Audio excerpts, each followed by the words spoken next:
साथ भाजपा नेता की भूख हड़ताल चौथे दिन भी जारी है। सांचौर नगर पालिका के बाहर भूख हड़ताल पर बैठे हुए हैं भाजपा के नेता। हड़ताल करने वाले भाजपा नेता के स्वास्थ्य में गिरावट आई है। सेहत को लेकर डॉक्टर ने अलर्ट जारी कर दिया है। विभिन्न जन समस्याओं के समाधान को लेकर भूख हड़ताल पर बैठे हैं। 4 दिन हो चुके हैं और अब उनके स्वास्थ्य में भारी गिरावट आई है, जिसको देखते हुए जो डॉक्टर है उनके हेल्थ को लेकर उन्होंने अलर्ट जारी किया है। जिला संयोजक हरीश त्रिवेदी की भूख हड़ताल अभी भी जारी है। नगर पालिका के टेंडरों में भ्रष्टाचार को लेकर यह भूख हड़ताल की जा रही है। अधिशासी अधिकारी पर मनमानी का आरोप लगाया गया है। शहर में सीसी सड़क, स्ट्रीट लाइट, सफाई व्यवस्था और प्रधानमंत्री आवास योजना जैसी मूलभूत सुविधाओं की गंभीर उपेक्षा को लेकर भी नाराज है। पार्षद हजारी राम सहित कई पार्षदों ने भी भाजपा नेता को अपना समर्थन दिया है।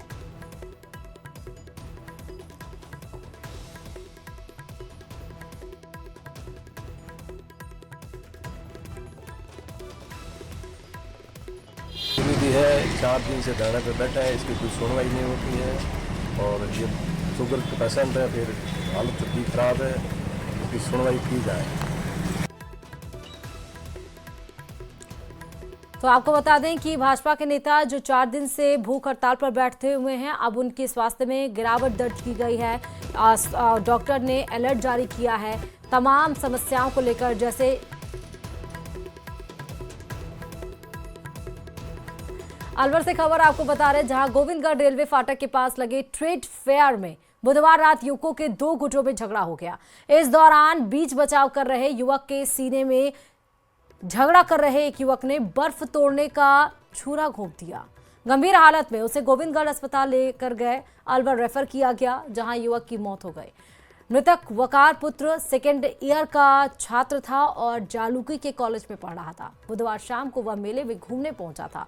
घर वालों को भी इस बारे में कुछ नहीं बताया गया था। परिवार में उसके सहित 6 भाई बहन हैं।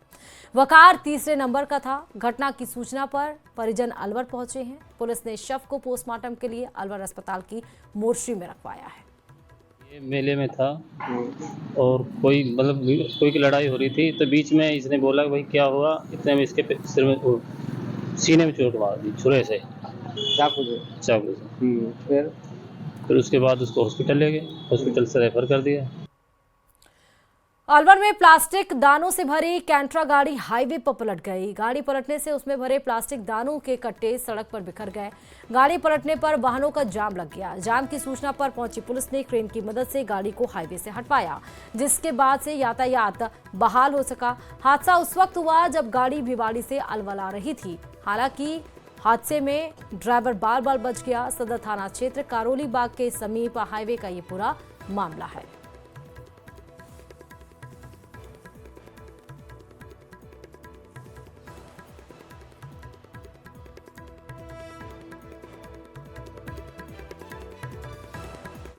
और ये भी खबर अलवर से ही है, जहां ततारपुर में चलती सीएनजी गाड़ी से सीएनजी लीक हो गई।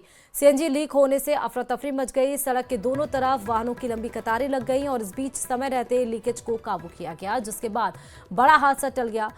गाड़ी नीमराना से अलवर सीएनजी लेकर जा रही थी, तभी गाड़ी से सीएनजी लीक होने लगी।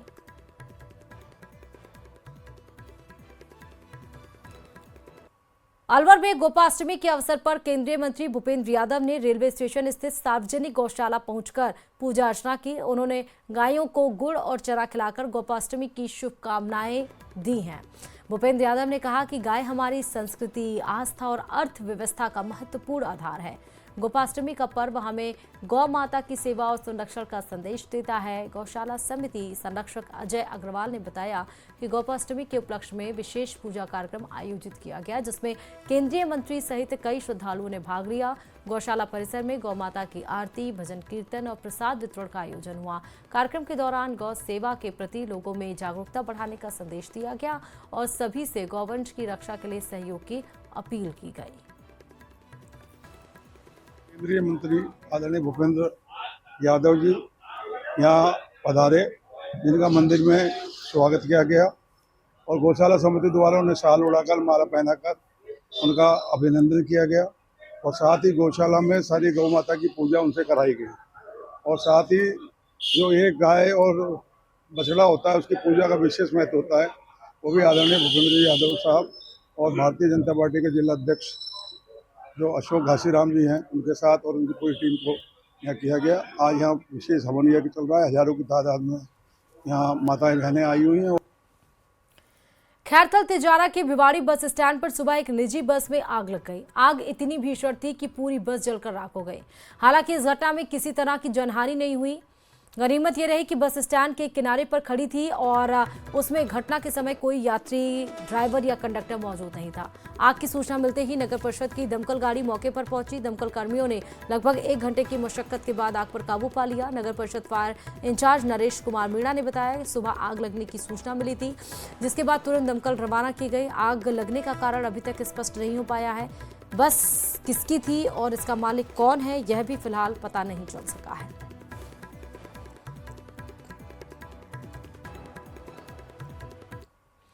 बारा से खबर है, जहां media certification and monitoring committee यानी कि MCMC बारा ने चुनाव आचार संहिता के उल्लंघन करने वाले सोशल मीडिया इन्फ्लुएंसर्स पर बड़ी कार्रवाई की है। समिति ने लगभग 30 सोशल मीडिया अकाउंट संचालकों को नोटिस जारी कर जवाब मांगा है। सहायक निदेशक और MCMC प्रभारी योगेंद्र शर्मा ने बताया कि चुनाव अवधि में सोशल मीडिया पर प्रचार प्रसार, पोस्ट और वीडियो के माध्यम से उम्मीदवारों को बढ़ावा देने या विरोध करने के कई मामले सामने आए हैं। इनकी जांच के बाद संबंधित अकाउंट धारकों को नोटिस जारी किए गए हैं। शर्मा ने यह भी बताया कि बिना प्रमाण या अनुमति के किसी भी प्रकार की प्रचार सामग्री साझा करना आचार संहिता का उल्लंघन है। जहाँ तक सोशल मीडिया की है, सोशल मीडिया में पिछले कुछ दिनों में देखा गया है कि अंता में काफ़ी संख्या में कुछ यूट्यूबर्स जो हैं वो बाहर से भी आए हैं, यहाँ के स्थानीय भी हैं।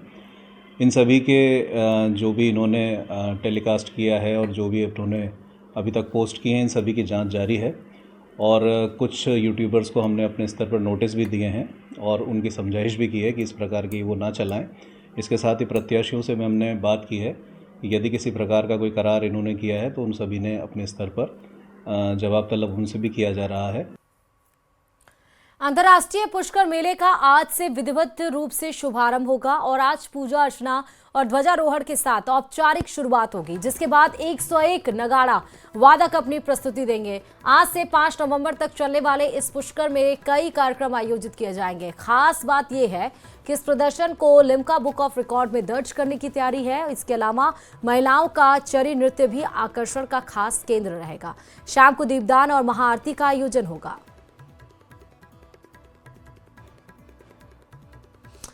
तो अंतर्राष्ट्रीय पुष्कर मेले का आज से आगाज और 5 नवंबर तक ये पुष्कर मेला चलेगा, जिसमें चरी नृत्य की जाएंगी 101 नगाड़ों के साथ। आज एक ही धुन पे, जो राजस्थान की पारंपरिक धुन रही है, उसके साथ इसकी शुरुआत होगी। ध्वजारोहण के साथ शुरुआत होगी। शाम को जो घाट है वहां पर दीपदान किया जाएगा।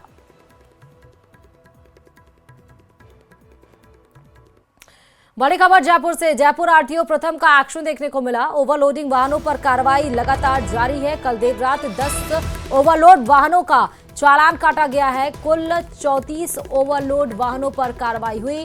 250 से अधिक चालान बनाए गए हैं। 10 से ज्यादा बसें सीज की गई हैं। 15 लाख से ज्यादा का राजस्व प्राप्त हुआ है। तो बड़ी खबर आपको बता रहे हैं, जयपुर RTO प्रथम का एक्शन। ओवरलोडिंग वाहनों पर कार्रवाई की गई है। आपको ध्यान होगा कि जयपुर में जब जैसलमेर जोधपुर में जब बस हादसा हुआ था, उसके बाद जयपुर में जो बस हादसा हुआ, उसके बाद से ही लगातार एक्शन लिया जा रहा है। दिवाली को देखते हुए ज़रूर ये जो अभियान था जो चलाया जा रहा था उसको रोक दिया गया था, लेकिन दिवाली के बाद फिर से एक्शन मोड में नजर आ रहे हैं। ज्यादा जानकारी के साथ संवाददाता आसिफ इस खबर पर जुड़ चुके हैं। आसिफ, एक बड़े पैमाने पर एक बड़े अभियान के साथ ये एक्शन लिया जा रहा है। बिल्कुल, देखिए ऐसा लग रहा है जैसे राजस्थान परिवहन विभाग ने ऐसी तमाम बसों, ट्रकों के खिलाफ जैसे युद्ध छेड़ दिया हो, जैसे मुहिम चला दी हो। चाहे वो दिल्ली जयपुर हाईवे हो, चाहे जयपुर सीकर हाईवे हो, Jaipur Ajmer highway, Jaipur Tonk highway, Jaipur Dausa highway, इन तमाम हाईवेज के ऊपर जो बसेस चल रही हैं, जो ट्रक ओवरलोडेड चल रहे हैं, उनके खिलाफ लगातार जो है वो राजस्थान परिवहन विभाग एक्शन ले रहा है। इसी सिलसिले के अंदर मनोहरपुर हादसे के बाद में कल देर रात को 10 ऐसी ओवरलोडिंग गाड़ियां थी जिनके चालान काटे, और कल के पूरे दिन के अंदर अगर सिर्फ RTO 1 की बात करें तो 34 ओवरलोड वाहनों पर कार्रवाई हुई और 10 से बसें हैं, ओवरसाइज बसें थी, इमरजेंसी गेट का उनमें इशू था, उसी को चलते 10 बसों को सीज किया गया और 15 लाख से ज्यादा केवल कल शाम देर रात तक जो है राजस्व की प्राप्ति हुई है। और ये कार्रवाई अभी रुक नहीं रही है, ये कार्रवाई लगातार चलेगी। दिवाली तक की मोहलत बस मालिकों ने मांगी थी, दिवाली के बाद से लगातार ये एक्शन जारी है। बहुत सारे बस मालिक ऐसे हैं जो वापस ऐसे कारखानों में चले गए हैं अपनी बस को सीमित साइज का करवाने के लिए, क्योंकि उन्हें पता है कि ज्यादा देर तक ओवर साइज बसें नहीं चल सकती। यानी कि बहुत सारी ऐसी बसें हैं जो ओवर साइज थी वो वापस से जा चुकी हैं मॉडिफिकेशन के लिए, ताकि वो अपने सही साइज के अंदर आ सकें। तो ये कार्रवाई फिलहाल लगातार जारी है और आज भी चलेगी, इस पूरे महीने ये कार्रवाई जारी रहेगी। ठीक है आसिफ, बहुत शुक्रिया इस खबर के लिए, लेकिन आप हमारे साथ बने रहिए। देखिए बड़ी खबर आपको जयपुर RTO से बता रहे थे और एक और बड़ी खबर आपको जयपुर से बता रहे हैं। जयपुर में ACB ने होमगार्ड को ट्रैप किया है। होमगार्ड ऑफिस में ACB की कार्रवाई देखने को मिली। आरोपी चंद्रशेखर शर्मा को ट्रैप किया गया है। 4000 की रिश्वत लेते हुए ACB ने ट्रैप किया है। संवाददाता आसिफ लगातार बने हुए हैं। आसिफ, ACB ने होमगार्ड को ट्रैप किया है। ACB ने अभी थोड़ी देर पहले ये कार्रवाई की है। होमगार्ड ऑफिस में जो है ये ACB पहुंची है। आरोपी का नाम जो है वो चंद्रशेखर शर्मा बताया जा रहा है। ACB ने इसे 4000 रुपए की रिश्वत लेते हुए रंगे हाथों ट्रैप किया। ASP संदीप सारस्वत ने ये कार्रवाई की और बताया ये जा रहा है कि ड्यूटी लगाने की एवज में ये रिश्वत मांगी गई थी। यानी कंफर्ट जोन में ड्यूटी लगाने के लिए, अपने मन मुताबिक ड्यूटी लगाने के लिए ये 4000 रुपए की मांग की गई थी और इस पर जो है वो शिकायत की गई। शिकायत के बाद में ये कार्रवाई हुई है, जिसमें ये गिरफ्तारी अभी की गई है। ACB के जरिए आरोपी चंद्रशेखर शर्मा को ACB ने अभी थोड़ी देर पहले ट्रैप किया। ठीक है, बहुत शुक्रिया आसिफ तमाम जानकारी देने के लिए। बताते चले, जहां विगत दिनों बहरीन में यूथ चैंपियनशिप 2025 की भाला फेंक प्रतियोगिता में व्यावर की बेटी सिया बंजारा ने भारतीय टीम का प्रतिनिधित्व किया। प्रतियोगिता में व्यावर की बेटी सिया बंजारा ने उत्कृष्ट प्रदर्शन कर व्यावर सहित देश प्रदेश का नाम रोशन किया। बहरीन में आयोजित प्रतियोगिता में भाग लेने के बाद सिया बंजारा के बुधवार को व्यावर पहुंचने पर उसका भव्य आयोजन स्वागत किया गया और इस दौरान सिया बंजारा का शहर के विभिन्न सामाजिक और राजनीतिक पार्टियों के कार्यकर्ताओं ने माला और साफा पहनाकर भव्य स्वागत किया है। इस दौरान सिया बंजारा द्वारा व्यावर का नाम रोशन करने की खुशी में एक वाहन रैली का भी आयोजन किया गया। शहर के भगत चौराहा से आरंभ हुई वाहन रैली में बड़ी संख्या में शहर के गणमान्य लोगों और सिया बंजारा के परिवार के लोगों ने भाग लिया। मेरा नाम सिया बंजारा है, मैं ब्यावर जिले से हूँ और मैं जैवलिन थ्रो करती हूँ अंडर 18 और अभी मैं यूथ एशियंस गेम खेल के आई हूँ। वहाँ पे मैंने अपना पर्सनल बेस्ट किया है 42.36 और अभी मैं आगे वाले जो भी कंपटीशन आएंगे इंटरनेशनल, उसमें अपने भारत के लिए पदक जीतने की पूरा प्रयास करूँगी। हाँ, बहरीन में मैंने अपने देश का प्रतिनिधित्व किया और भारत से जैवलिन थ्रो की एक लड़की निकली जो अपने अजमेर जिले। जैसलमेर से खबर है, जहां मोहनगढ़ गांव में कृषि मंडी के बाहर मुख्य रोड पर बनी दुकानों में निवास करने वाले व्यापारी मदन लाल सारस्वत और उनके मुनीम रेवत राम की हत्या कर दी गई थी। पुलिस ने तत्परता दिखाते हुए 36 घंटे के भीतर एक आरोपी गुरप्रीत को गिरफ्तार कर लिया था। उसके कब्जे से व्यापारी की कार भी बरामद कर ली गई थी। पुलिस की जांच में सामने आया था कि कुल आरोपी 4 थे। पुलिस ने शेष रहे तीनों आरोपियों की सरगर्मी से तलाश शुरू कर दी थी। जैसलमेर से लेकर पूरे राजस्थान, हरियाणा और पंजाब के कई शहरों में दबिश दी गई। आखिरकार पुलिस को अमृतसर में सफलता मिली और हत्या के मुख्य आरोपी सुखविंदर सिंह और अनमोल प्रीत सिंह को गिरफ्तार कर 9,20,000 रुपए बरामद किए गए। पुलिस ने दोनों आरोपियों की परेड निकालकर मौका स्थल की तस्दीक करवाई। सैकड़ों CCTV कैमराज और लोगों से ह्यूमन इंटेलिजेंस तकनीकी साक्ष्य एकत्रित करके फाइनली जो हमारे इसमें मुख्य आरोपी सुखविंदर सिंह और अनमोल प्रीत हैं, इनको लोकेट किया और गिरफ्तार किया और इनके पास से करीब 9 लाख रुपए की जो नकदी है जो ये यहाँ से लूट के ले गए थे वो भी बरामद की है। कत्ल हो गया जो हमारे से बहुत ही बड़ा पाप हो गया, घिनौनी हरकत होगी सर जी, बहुत घिनौनी हरकत कर बैठे सर जी, बहुत ही बड़ा फायदा नहीं हुआ सर जी, नुकसान ही हुआ, खुद का परिवार भी रो दिया और उसका भी रुल गया सर जी। क्योंकि पाप ना करे सर जी, ऐसा कोई जिंदगी में पाप ना करे सर जी, कानों को हाथ लगाता हूँ मैं सर जी, मेरा पूरा परिवार खत्म हो गया सर जी, बहुत ही ज़्यादा सर जी, पूरा मेरी बेटियाँ मेरा बाप सब रुल गए। और चलिए जैसलमेर से आपको खबर बता रहे हैं, जहां मरुस्थल से लेकर गुजरात के सर क्रीक तक आज से तीनों सेनाओं का संयुक्त युद्धाभ्यास ऑपरेशन त्रिशूल शुरू हो जाएगा।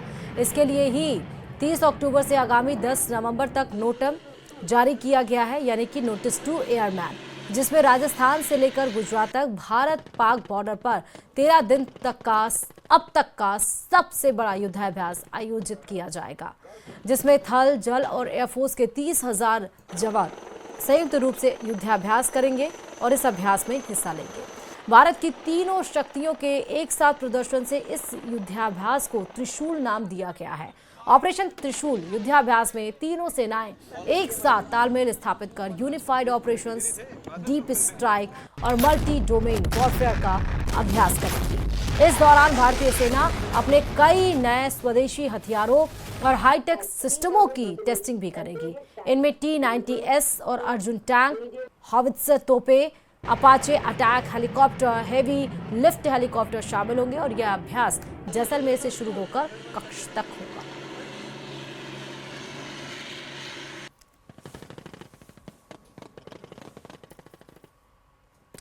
जैसलमेर से खबर यह भी है, जहां जिला परिवहन विभाग ने बड़ी कार्रवाई को अंजाम दिया है। बोलेरो कैंपर में 25 स्कूली बच्चे भरे हुए थे। अवैध तरीके से बच्चों को ये कैंपर गाड़ी लेकर जा रही थी। मालवाहक गाड़ी में ठूस कर स्कूली बच्चे भरे हुए थे। परिवहन विभाग की टीम देख चालक भाग गया। बोलेरो कैंपर खटारा बताई जा रही है। टीम को दूसरी वाहन से जोड़कर बोलेरो को लाया गया है। परिवहन विभाग कार्यालय जैसलमेर में और परिवहन विभाग की लगातार कार्रवाई इस तरह से जारी है।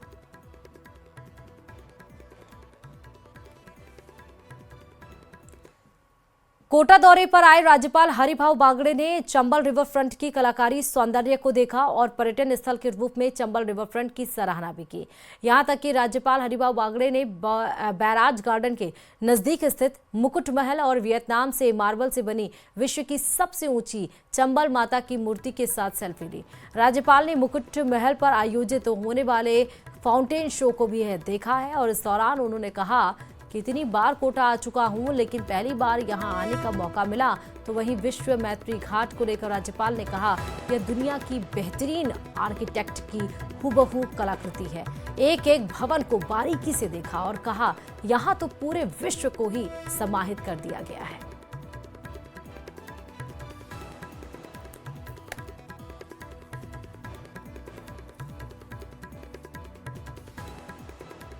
श्रीगंगानगर के सूरतगढ़ में प्राचीन गढ़ के जीर्णोद्धार कार्य की विधिवत शुरुआत की गई। राज्य सरकार के पर्यटन विभाग ने प्रथम चरण में निर्माण कार्य करवाने के लिए 1,88,67,000 रुपए की बीते दिनों स्वीकृति जारी की थी। वहीं कार्यकारी संस्था PWD ने तकमीना बनाकर इसके निर्माण कार्यों के टेंडर जारी किए थे। PWD के AN साहिल पुनिया ने बताया कि पर्यटन विभाग के संयुक्त शासन सचिव की ओर से मिले पत्र में प्राचीन गढ़ के जीर्णोद्धार के लिए 1,88,67,000 रुपए की वित्तीय स्वीकृति जारी हुई थी और इस राशि में गढ़ के आगे खाली पड़ी भूमि की 4 दीवारी और लाइटिंग पर 1,36,27,000 रुपए, गढ़ के आगे open air theatre, green room में फ्लड लाइटों पर 45,08,000 रुपए तथा महिलाओं और पुरुषों के लिए अलग अलग शौचालयों के निर्माण पर 7,72,000 रुपए खर्च किए जाएंगे। 188 लाख की स्वीकृति प्राप्त हुई है, जिसके लिए ठेकेदार को अपनों ने वर्क ऑर्डर जारी कर दिए हैं, जिसकी आज नींव रखी गई है। इसके अंतर्गत 4 दीवारी है ताकि कोई मतलब एक गेट रहे और 4 दीवारी रहे और शौचालय के लिए जैसे महिला और पुरुष के शौचालय का निर्माण इसके अंतर्गत किया जाएगा। टोंक में आज सुबह से फिर रुक रुक कर हल्की बूंदाबांदी हो रही है। मौसम में बदलाव से तापमान में गिरावट दर्ज की गई है। ऐसे में सर्दी बढ़ गई है। मौसम में अचानक आए बदलाव से किसानों को भी प्रभावित किया है। खेतों में पहले से पानी नहीं सूखा है, फिर हल्की बारिश। वहीं आगामी फसलों की बुआई के समय बारिश से किसानों की परेशानी बढ़ गई है। मौसम विभाग ने भी आगामी दिनों में बारिश की संभावना जताई है। में बारिश होने से बीसलपुर बांध में पानी की आवक बढ़ गई है। ऐसे में बांध के 2 गेट 2 मीटर तक खोलकर पानी की निकासी बढ़ाई है। बनास नदी में 24,000 क्यूसेक पानी की निकासी की जा रही है। बांध का जलस्तर 315.50 RL मीटर स्थिर रखते हुए रोजाना सप्लाई के बाद अतिरिक्त पानी की निकासी की जा रही है। वहीं बांध में पानी की आवक वाली त्रिवेणी 3.80 मीटर के उफान पर चल रही है।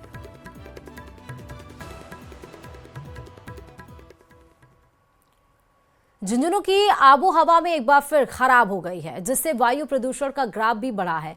आज सुबह एयर क्वालिटी इंडेक्स यानी AQI 217 पर पहुंच गया है। बढ़े हुए एयर क्वालिटी इंडेक्स के कारण आसमान में स्मॉग बना हुआ है, यानी कि धुआं।